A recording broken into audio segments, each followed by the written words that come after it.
রোশনাই ধারাবাহিকে দেখেছিলাম রোশনাই মুম্বাইতে অডিশনে নাচ করছে। ওর নাচ দেখে সকলে মুগ্ধ, কিন্তু গুরুজি একেবারেই ভাবতে পারেননি যে রোশনাই ওখানে পারফর্ম করবে। অবাক হয়ে গেছেন। রোশনাইয়ের গুরুকে উনি জিজ্ঞেস করেছেন কোত্থেকে ও এলো। ওনারও মনে সন্দেহ হয়েছে, নিশ্চয়ই রোশনাইকে উনি কোনো না কোনোভাবে চেনেন, কেননা এত খুঁটিয়ে ওর কথা জানতে চাইছেন, কিন্তু উনি অস্বীকার করেছেন যে উনি রোশনাইকে চেনেন না। এদিকে চ্যাটার্জি বাড়িতে গরিমা এসছে। রোশনাইয়ের নাম শুনে ও একেবারেই সহ্য করতে পারছে না, কান্নাকাটি করছে। বলছে আমাকে এমন কোথাও পাঠিয়ে দাও যেখানে রোশনাইয়ের নাম কেউ বলবে না, রোশনাইয়ের প্রসঙ্গ উঠবে না, আমি সেই জায়গায় চলে যেতে চাই। ওকে বোঝানো হচ্ছে।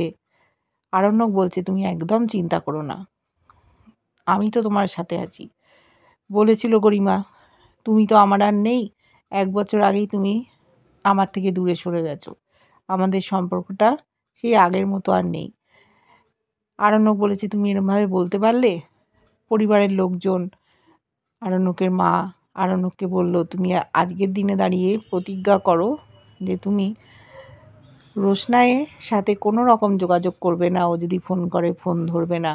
সকলে মিলে বোঝাতে লাগলো আরণ্যককে। রাজাও বলল তুই এই নামটা আর মুখেও আনবি না, আর যদি হঠাৎ দেখাও হয়ে যায় তুই কোনো দিন সাহায্যের হাত বাড়িয়ে দিবি না। চুপচাপ শুনছে সকলের কথা। কী করে রোশনাইকে ভুলে যাবে। গরিমার বাবা বলল আরণ্যক সকলে যেটা বলছে তুমি সেটাই মেনে নাও। দেখো রোশনাইয়ের মতো অনেক মেয়ে আছে যারা নিজেরা বাঁচতে পারে, নিজেদের জীবনটা ঠিক গুছিয়ে নেবে। তাই তোমাকে বলছি তুমি রোশনাইকে ভুলে নতুন করে জীবনটা শুরু করো। এখানে মেয়ের স্বার্থ জড়িয়ে আছে, ওই জন্য উনি বললেন। আর রোশনাইকে নিয়ে এত সমস্যা হচ্ছে, উনি রোশনাইকেও ভালোবাসেন, কোথায় চলে গেছে কেউ জানে না। আরণ্যক মনে মনে ভাবছে যে আমাকে ছেড়ে চলে গেল, আমার কথা ভাবলো না, তার সম্বন্ধে আমার না ভাবাই উচিত, বরং যে আমাকে আঁকড়ে ধরে বাঁচতে চায় আমি বরং তার কথাই ভেবে তাকে সাহায্য করে বাঁচি। গরিমা শুনতে চাইছিল আরণ্যক কী বলে, আরণ্যক রাজি হয়ে গেল, রোশনাইয়ের সাথে আর কোনো রকম যোগাযোগ রাখবে না।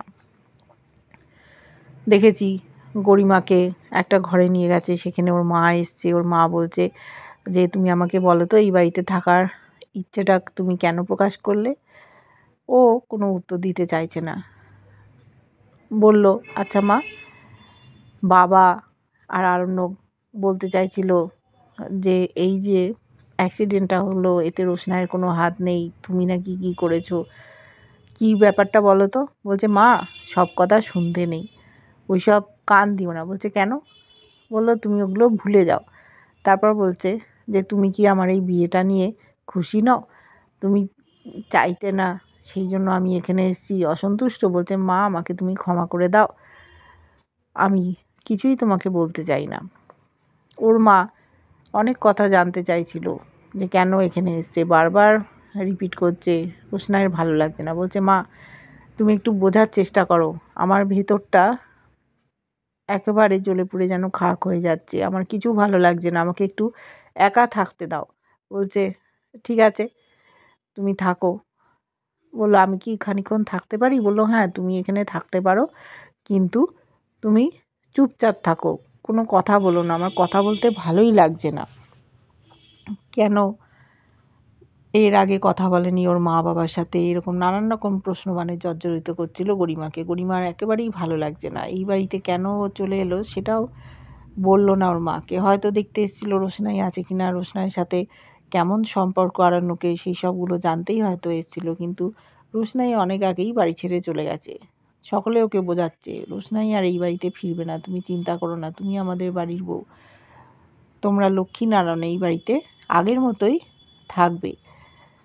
দেখেছি রোশনাইকে অডিশানে একটার পর একটা নাচ করতে বলছে, নানান রকম ফর্মে ও বলেছে আমি চেষ্টা করছি। ওর নাচ দেখে সকলে মুগ্ধ হয়ে গেছে। ওর যে গুরুজি তিনি তো আপ্লুত, যে ছেলেমেয়েগুলোকে দেখতে পারে না তারাও তাকিয়ে তাকিয়ে দেখছে যে কি করে এত নাচ করছে। তখন রেজাল্ট আউট হলো না, ওকে একটু অপেক্ষা করতে বললো সকলে, নেমে গেল। এবার অন্যান্য পার্টিসিপেন্টরা নাচ করবে, আর যারা ওকে হিংসে করে তারা নানান কথা শোনাচ্ছিল। যে দুটো ছেলে রোশনাইয়ের সপক্ষে ছিল ওরা বলল, এবার তোমরা কি করবে? রোশনাই নাচ করেছে বলে তোমরা কি আর নাচ করবে না, নাকি সকলকে বলবে যে রোশনাই একটা কাজের মেয়ে, সেই নাচ করেছে বলে আমরা এখানে নাচ করব না? বলো তোমরা কি করতে চাও? কিছুই তো করতে পারবে না।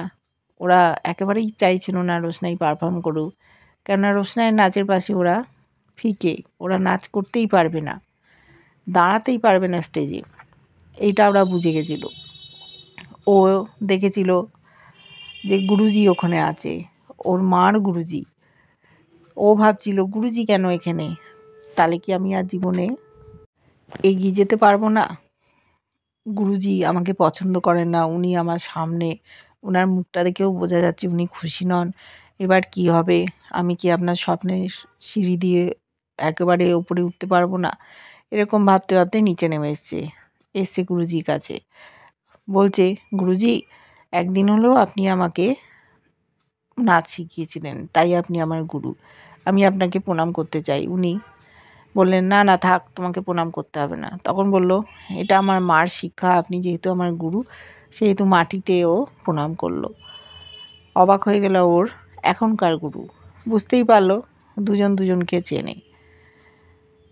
জানতে চেয়েছিল ওর এখনকার গুরুজি যে আপনার কেমন লাগলো মেয়েটির নাচ? বললো ওই সাধারণ আর পাঁচজনের মতো। বলছে আপনার সাধারণ মনে হলো? বললো হ্যাঁ, সবাই তো ছোটো থেকেই নাচ শেখে, এসব তো তেমন কোনো ব্যাপার না। উনি কিছুতেই স্বীকার করলেন না যে রোশনাই খুব ভালো নাচ করেছে, কারণ ওনার রাগ আছে। আরণ্যক আবার ধমকেছিল, একমাত্র ওই জানে রোশনাইয়ের বাবা এই গুরুজি, আর কেউ জানে না এই পৃথিবীতে। ও না জানালে রোশনাই কোনো দিন জানতে পারবে না এটাই ওর বাবা, যার জন্য ওর মা আত্মহত্যা করেছিল। ওদিকে গরিমাকে নিয়ে হাঁটানোর চেষ্টা করছে আরণ্যক। গরিমা কিছুতেই হাঁটতে চাইছে না, কান্নাকাটি করছে। ও বলছে যে দেখো, তোমাকে হাঁটতেই হবে, তুমি তো আগের থেকে সুস্থ আছো, তুমি আমাকে ধরে চেষ্টা করো, আমি তো তোমার পাশে আছি, তুমি কেন চিন্তা করছো? দেখো আমি তোমাকে আস্তে আস্তে হাঁটিয়ে নিয়ে যাব, তারপরে তুমি হাঁটতে পারলেই নাচ করতে আরম্ভ করবে। সামনে একটা বড় নাচের অনুষ্ঠান আছে। ওর মাও বলেছে মুম্বাই থেকে বারবার ফোন আসছে তুমি যাতে পার্টিসিপেট করো। এই অ্যাক্সিডেন্টটা কেন হলো ওর সেই নিয়ে প্রশ্ন, যে রোশনাই ওর জীবনটা নষ্ট করে দিল, আরণ্যকে কেড়ে নিয়েছিল, তারপরে ওর নাচ, ওর পা, সমস্তটাও কেড়ে নিয়ে চলে গেল। কোথায় গেল কেউ জানে না, এটাই ও মেনে নিতে পারছিল না। আরণ্যকে বোঝাচ্ছে, ও কিছুতেই পারছে না। তখন বলছে তোমাকে নাচতেই হবে, নাচই তো তোমার প্যাশান, নাচ ছাড়া তুমি জীবনটা কি করে কাটাবে? তাই তোমাকে তার জন্য হাঁটতে হবে, আমি তোমাকে সাপোর্ট করছি, তুমি একদম ভয় পেও না। ওকে আস্তে আস্তে টেনে তুললো, কান্নাকাটি করছে, বলছে আমার পায়ে লাগছে। তখন দাঁড়িয়ে থাকা অবস্থায় আরণ্যক বলল, এই দেখো তুমি দাঁড়িয়ে আছো, তুমি পারবে, তুমি আমার সাথে হাঁটো, তোমাকে হাঁটতেই হবে, তোমাকে এগিয়ে যেতে হবে, তুমি আমার উপর একটু বিশ্বাস রাখো। দেখো তুমি একেবারেই চিন্তা করো না, আমি তোমার সাথে আছি। কিন্তু গরিমার বিশ্বাস হয় না। একটা বছর ঠকিয়েছে আরণ্যক, নানান মিথ্যে কথা বলেছে। আরণ্যক ওকে ভরসা দিচ্ছে যে তুমি দেখো সব আবার আগের মতো হয়ে যাবে, আমি তোমাকে ভালোবাসি। বিশ্বাস করতে পারছে না গরিমা, বলছে তুমি আমাকে একটু বিশ্বাস করো, ভরসা করো, আমরা আগের মতো হয়ে যাব, একসাথে থাকবো, আনন্দ করে থাকবো, তুমি তোমার নাচ নিয়ে থাকবে, আমাদের জীবনে আর কোনো ঝামেলা অশান্তি হবে না। কিন্তু গরিমার মনে হয় যে রোশনাই বাড়ি থেকে চলে গেছে, ও ঠিক নাচ করবে, বিভিন্ন জায়গায় অনুষ্ঠান করবে, আর ও নাচ করতে পারবে না, এটাই ও চেয়েছিল। ওর জানা হয়ে উঠল না যে এই অ্যাক্সিডেন্টটা হয়েছে, এটার জন্য ওর মা দায়ী। ওকে বোঝানো হয়েছে, আরণ্যকও বুঝিয়েছে, দেখো রোশনাইকে তুমি দোষ দিও না, রোশনাই কিছু করেনি, এটা একটা অ্যাক্সিডেন্ট ছিল। বলছে এখনও তুমি রোশনাইকে নিয়ে বলে যাবে? রোশনাইকে তুমি কেন এত সাপোর্ট করো? সারা জীবন ওকে সাপোর্ট করে যাবে? এখন এখানে নেই তাও তুমি ওকে সাপোর্ট করছো? বলতে পারছে না যে তোমার মা দায়ী এর জন্য। বলছে দেখো, রোশনাইয়ের কোনো দোষ নেই, রোশনাইয়ের গায়ে আগুনটা পড়েছিল, ওকে বুঝিয়েছে ওর মা যে অসাবধানবশত ওর গায়ে প্রদীপটা পড়েছিল। এবার বলল যে সেটা আমার গায়েই ফেলে দিল। বোঝাচ্ছে আরণ্যক, দেখো ওর তখন মানসিক অবস্থা কী ছিল বলো? গায়ের মধ্যে আগুন লেগেছিল, ও কি ইচ্ছে করে তোমার গায়ে দিয়েছে? তা না, হতভম্ব হয়ে গেছিল, নিজের শাড়ি থেকে ঝাড়তে গিয়ে তোমার গায়ে পড়ে গেছে। ও কি ইচ্ছে করে করেছে? তুমি একটু বোঝার চেষ্টা করো। কিন্তু গরিমা বুঝতে চাইছে না। এখনও কেন রোশনাইকে সাপোর্ট করছে আরণ্যক, এটাই ও মানতে পারছে না। বরাবর যেটা করে এসছে, অনেক মিথ্যে কথা বলেছে, গরিমাকে ঠকিয়েছে, এটা অস্বীকার করার উপায় নেই।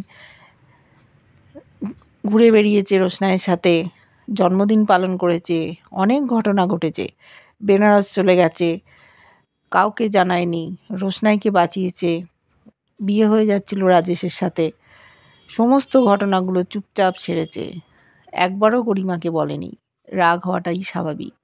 ওদের সাথে একটা খুব সুন্দর সম্পর্ক ছিল, কিন্তু যবে থেকে রোশনাইকে দেখেছে তবে থেকে আরণ্যকের মন টলে গেছে।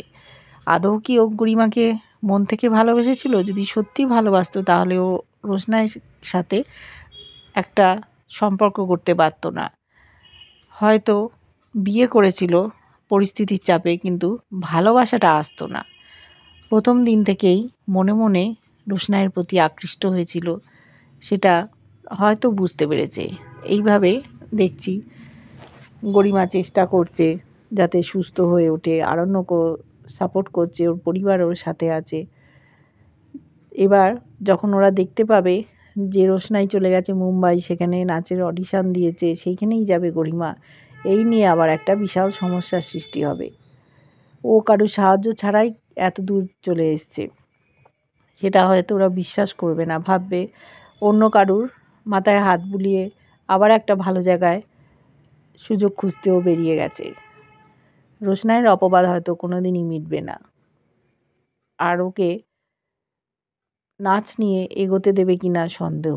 গুরুজি ওখানে আছেন, উনি হয়তো সুরঙ্গমাকে ফোন করে সবটা জানিয়ে দেবেন যে রোশনাই এখানে নাচ করছে। সুরঙ্গমা জানলে তো অবস্থা খারাপ করে দেবে রোশনাইয়ের, প্রতিশোধ নেওয়ার জন্য বসেই আছে। যে মাসি হয় সেই ব্যাপারটাই ভুলে গেছে। কেমন লাগছে তোমাদের নতুন আপডেট অবশ্যই জানিও। লাইক কমেন্ট করো, সাবস্ক্রাইব করো চ্যানেলটা। ফেসবুক পেজ থেকে দেখলে ফলো করো, সাথে থেকো।